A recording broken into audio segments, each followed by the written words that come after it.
I'll call him Carrie, a dog that was, he was dying. He was dying, and his person called me. He hadn't eaten in about 4 days. Excuse me, he stopped walking. And she was going to put him down.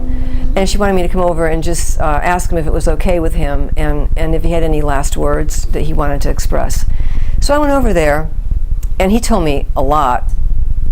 One thing, let me just interject, I did a healing on him, for him. And then I did talk to him, and he told me a lot about the family. He told me that he liked to play soccer. Now, I felt silly, saying this to the people. Again, I'm putting myself on the line. And, it's funny because even though I've been doing this for years, that little skeptic voice, always pops in. I know better, so I said, okay, Carrie's telling me he likes to play soccer. And she said, oh, my God, yes, he likes to play soccer with my son, and he kicking the ball and chasing the ball. And one thing Carrie told me was that he missed his green ball, and it was a toy of some sort. To me it looked like a green ball, and I didn't want to say he missed his ball because I was thinking to myself, oh, well, all dogs like balls, so I didn't say ball. I said some kind of green toy. It's small and round. She says, oh, his green ball.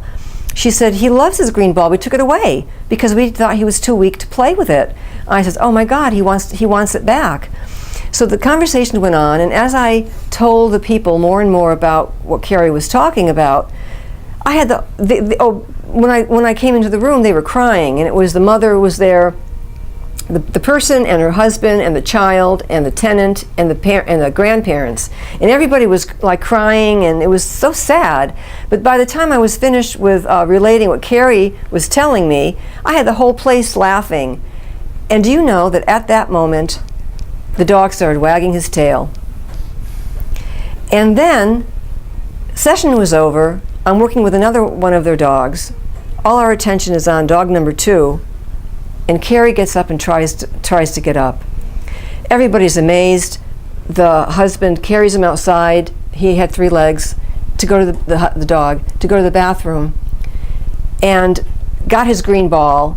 And Carrie started playing like a puppy, and he continued to play for 6 more weeks. So the healing really gave him a jump start. He died. It was time for him to go in 6 weeks, but it gave the people time to settle into it more, let go more, be a little more joyful, and it gave the dog a peaceful parting. He went peacefully in his sleep. They didn't have to put him down. He just went peacefully in his sleep. Body scans and how animal communication could help a veterinarian if they listen.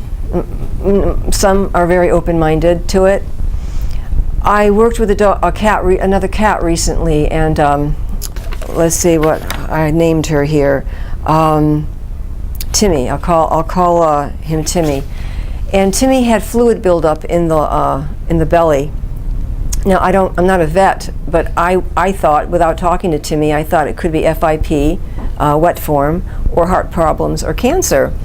Well, the vet had done, she wrote to me, she emailed me, the client, this many tests, so many tests on this animal. She must have spent thousands of dollars. The vet ruled out cancer and ruled out heart problems, and I thought, geez, all right, So I talked to Timmy, and I did a body scan, and with the body scan, you feel what the animal's feeling, and you learn all this in a communication workshop, but you feel what the animal's feeling. And so I try to go through all parts of the body, and what I was feeling when I tuned into Timmy was a burning sensation in the midriff, but he wasn't in excruciating pain. On a scale from 0 to 10, 10 being the greatest pain level, I was getting like maybe a 4. Didn't seem too bad to me, and he didn't appear to be in pain, she said. I never saw him. It was all remote. And I also felt see what else. Oh, and then I looked at the organs, and I was getting the liver was either something up with the liver or the pancreas, and that's all I knew. Well, the vet just couldn't get anything, and I begged the client to go to a different vet.